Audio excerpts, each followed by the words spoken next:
ঘরেতে বিড়াল এলো গুনগুনিয়ে, ঘরেতে বিড়াল এলো গুনগুনিয়ে।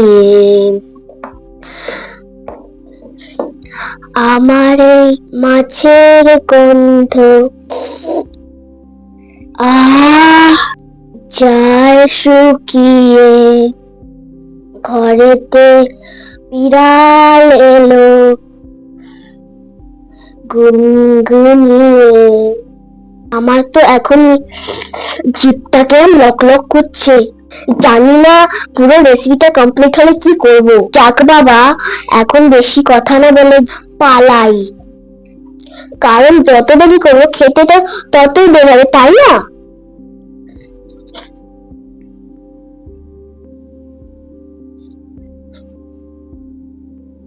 কি একটা যেন বেরিয়ে গেল মনে হয় না। আজকাল বিড়ালের এত আনাগোনা বেড়েছে, কি বলবো আপনাদের। যাই হোক, শুরু করছি আমাদের আজকের রেসিপি। তো আজকে যে রেসিপিটা তোমাদের সাথে শেয়ার করব, সেই রেসিপিটা সবারই খুব পছন্দের, বিশেষ করে আমাদের বাঙালিদের, কারণ আমরা বাঙালি, আফটার অল মাছে ভাতে বাঙালি। মাছ পেলে বোধহয় আমাদের এক থালা ভাত নিমেষেই উড়ে যায়। তো সেরকমই একটা মাছের রেসিপি নিয়ে আজকে চলে এসেছি তোমাদের সাথে। তার আগে তোমাদের সাথে আমি ইনগ্রেডিয়েন্টস গুলো একবার শেয়ার করে নিই, যে আমাদের এই রেসিপিটা বানাতে কি কি ইনগ্রেডিয়েন্টস লাগছে। চলো দেখে নেওয়া যাক কি কি ইনগ্রেডিয়েন্টস লাগছে।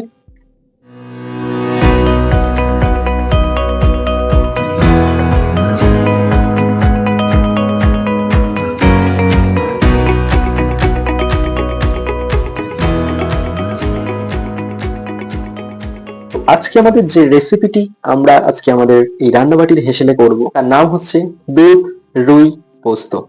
পোস্ত মোটামুটি আমাদের বাঙালিদের সকলেরই ভীষণ পছন্দের, সে আলু পোস্ত হোক বা ঝিঙে পোস্ত। সেই পোস্ত যদি বাঙালিদের সব থেকে প্রিয় মাছের সাথে মিশে যায়, তাহলে খেতে কেমন হয় তা এই রেসিপিটি না বানিয়ে খেলে বোধহয় বোঝা যাবে না। রুই পোস্ত মোটামুটি আমরা সকলেই এর আগে বানিয়ে খেয়েছি, বা আপনারা বাড়িতে বানিয়ে খেয়েছেন। দুধ দিয়ে পোস্ত দিয়ে রুই মাছ কেমন লাগে সেটা একবার দেখুন। আমি একটু অন্য প্রসেসে বানানোর চেষ্টা করছি, একবার বাড়িতে বানিয়ে খাওয়ার চেষ্টা করবেন। পুরো রেসিপিটি আপনারা মন দিয়ে দেখবেন। নমস্কার, আমি রাজীব, নিয়ে চলে এসেছি রান্নাবাটির আরো একটি এপিসোড। তো শুরু করছি আমাদের আজকের রেসিপি দুধ রুই পোস্ত। তো আমাদের প্রথমেই মাছটাকে ভেজে নিতে হবে। তার জন্য আমরা একটা ননস্টিকের কড়াই নিয়ে নিলাম।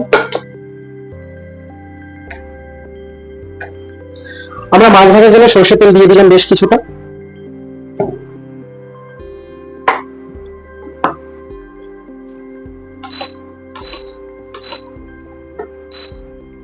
মাছটাকে আমরা নুন হলুদ কিছু মেশাইনি, না মিশিয়েই ভাজছি, কারণ হলুদ মিশিয়ে যদি আমরা মাছটাকে ভাজি, আমরা যে রেসিপিটা করছি, রেসিপিটা আমরা দুধ দিয়ে যেহেতু করছি, তো আমরা একটু সাদা কালারের উপর রাখার চেষ্টা করছি। যদি এখানে হলুদ মিশিয়ে মাছটা, মানে হলুদ মাখিয়ে মাছটাকে ভাজতাম, সেই ক্ষেত্রে কি হতো, তরকারির যে কালারটা বা রেসিপির যে কালারটা আমরা চাইছি, সেই কালারটা আসতো না, হলুদের একটা কালার চলে আসতো। তো সেই জন্য আমরা হলুদটা না মাখিয়ে মাছটা ভাজছি। এখানে মাছটা আমরা অল্প তেলে আর একটু হালকা হাতে ভেজে নেবো, খুব কড়া করে ভাজবো না, কারণ মাছ যদি খুব কড়া করে ভাজা হয় সেই ক্ষেত্রে তরকারির স্বাদটা ঢোকে না অনেক সময়। আচ্ছা, এখানে তেলটা একটু ছিটকাচ্ছে, তো সেই জন্য আমরা নুনের ব্যবহার করলাম, কারণ মাছ ভাজার সময় তেল ছিটকালে হলুদ বা নুন দিলে আর সেই তেলটা ছিটকায় না, কিন্তু যেহেতু আমরা হলুদের ব্যবহার করছি না, তাই সামান্য করে নুন আমরা এখানে ব্যবহার করলাম। তো মাছটা মোটামুটি আমাদের ভাজা হয়ে গেছে, আর বেশি ভাজবো না। এবার আমরা মাছ দুটোকে বোলের মধ্যে তুলে রাখবো। শুধুমাত্র এই রেসিপি নয়, যে কোনো রেসিপির ক্ষেত্রে যদি আপনারা মাছ কম ভেজে রান্না করেন, সেই ক্ষেত্রে দেখবেন যে তরকারির যে স্বাদটা সেটা মাছের মধ্যে অনেকটাই অ্যাবজর্ব করছে। আমরা তো ভাপা কোনো রেসিপি করার সময় মাছ একেবারেই ভাজি না, সেই ক্ষেত্রে টেস্টটা তো অনেকটাই বেটার হয়। মাছ দুটোকে বলে তুলে রাখলাম। পর্যায়ে দিয়ে দেবো প্রথমে কালো জিরে। প্রথমে আমরা কালো জিরে দিয়ে দিলাম। পেঁয়াজ বাটাটা দিয়ে দেবো, আমরা পেঁয়াজ বাটাটা পুরোটাই দিয়ে দেবো। আচ্ছা, পেঁয়াজ বাটাও কিন্তু ভীষণ পরিমাণে ছেটকায়, তো সেই জন্য আমি নুনটা আরেকটু দিয়ে দিচ্ছি। আচ্ছা, এটা কিন্তু মাথায় রাখতে হবে যে নুন আমরা কতবার দিচ্ছি।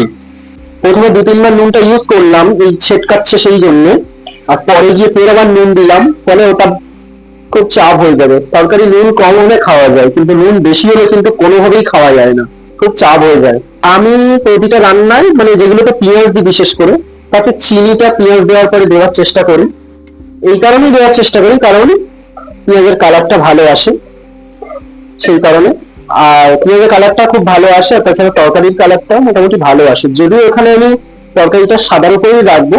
তো পেঁয়াজটা মোটামুটি কালার চলে এসছে। এবারে আমরা এক এক করে আদা বাটা রসুন বাটা দিয়ে দেবো। আদা বাটা 1 চামচ দিলাম, আদা বাটা হাফ টেবিল স্পুন দিলাম, রসুন বাটাটা তার থেকে আরেকটু কম দিলাম।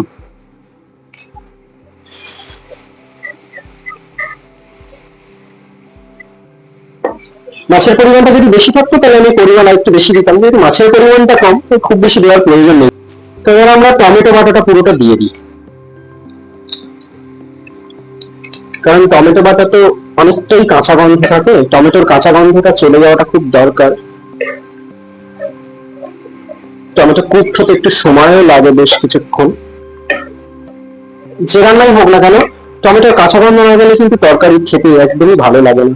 তরকারির যে মেইন টেস্টটা, মানে যে রেসিপিটা আমরা বানাচ্ছি সেই রেসিপির টেস্টটা পুরোটাই চলে যায়। মানে এখানে যেমন মেইন ইনগ্রেডিয়েন্টস আমার রয়েছে দুধ, পোস্ত, সেগুলোর গন্ধটা আমি, সেগুলোর ফ্লেভারটা এই টমেটোর কাঁচা গন্ধ না গেলে একদমই পাওয়া যাবে না। আচ্ছা, এবারে আমরা এই পেস্টটা দিয়ে দেব। এই পেস্টটা কিন্তু শুধু পোস্ত বাটা নয়, পোস্ত বাটার সাথে কাজু বাদাম বাটাও আছে।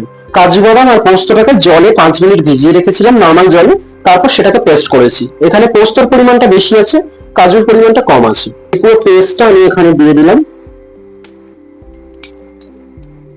আচ্ছা, এই তরকারিতে আমরা খুব একটা জলের ইউজ করব না, আমরা দুধের ইউজটাই এখানে করব। কিন্তু তাও ওই যে আগের দিন বলেছিলাম বাটি ধোয়া জল তরকারির স্বাদ বাড়ায়, তাই বাটি ধোয়া জলটা দিয়ে দিলাম।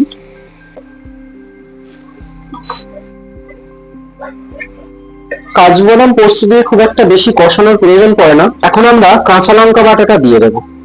আচ্ছা, কাঁচা লঙ্কা বাটাটা পরিমাণে অনেকটাই দেবো, কারণ এখানে লঙ্কার গুঁড়ো পড়ছে না, যেহেতু তরকারিটা আমি সাদা সাদা করবো বলেছিলাম, তো তার জন্য লঙ্কার গুঁড়ো দিইনি। কাঁচা লঙ্কা বাটার যে গন্ধটা সেটা খুব ভালো বেরিয়েছে। আচ্ছা, একটু সামান্য জল দিলাম, কারণ তরকারিটা নিচে হয়তো একটু লেগে যাচ্ছে সেই কারণে। এরপর আর আমরা জলের ব্যবহার করব না, এরপর আমরা এতে দুধ দিয়ে দেবো। মশলা থেকে তেলটা অনেকটাই ছেড়ে দিয়েছে, এবার আমরা যে দুধটা রেখেছিলাম দুধটা দিয়ে দেবো। দুধটা কিন্তু একসাথে আমরা অনেকটা দেবো না, 2-3 চামচ প্রথমে দিয়ে আমরা ভালো করে মাখিয়ে নেব, তারপরে আমরা বাকি দুধটা আস্তে আস্তে দেবো।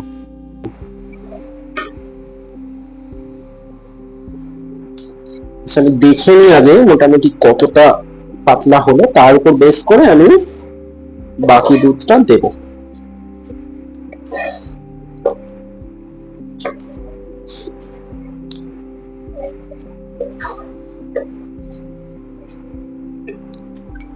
দুধটা আমি পুরোটাই দিয়ে দিলাম, কারণ আমি একটু এই রেসিপিটার ক্ষেত্রে পাতলা গ্রেভিটাই প্রেফার করছি।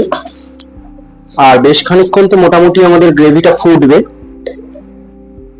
ফলে মোটামুটি ভাবে গ্রেভিটা তো বেশ খানিকক্ষণ ফুটবে, ফলে ঠিক হয়ে আসবে।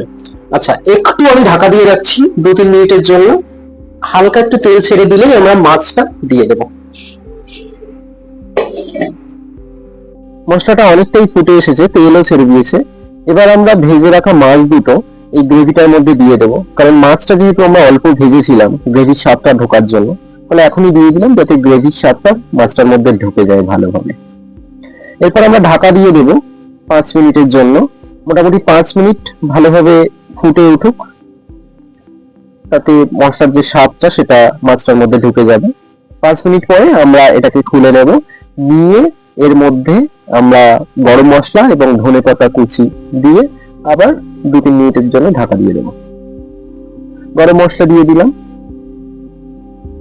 ধনেপাতা কুচিও বেশ কিছুটা দিয়ে দিলাম, আর ধনেপাতা কিছুটা আমরা রেখে দেব গার্নিশিং এর জন্য। এবার এটাকে আমরা লো ফ্লেমে একদম ঢাকা দিয়ে দেবো 5 মিনিটের জন্য। লো ফ্লেমে আমরা এটাকে 5 মিনিট রেখে দেবো। 5 মিনিট পর ফিরে আসছি।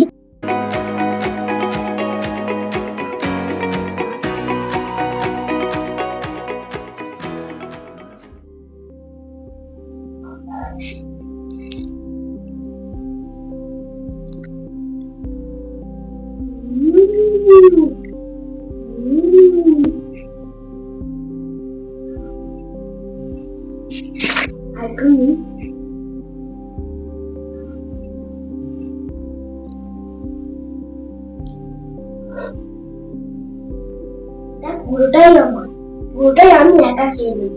যাই বাবা এখন পালাই।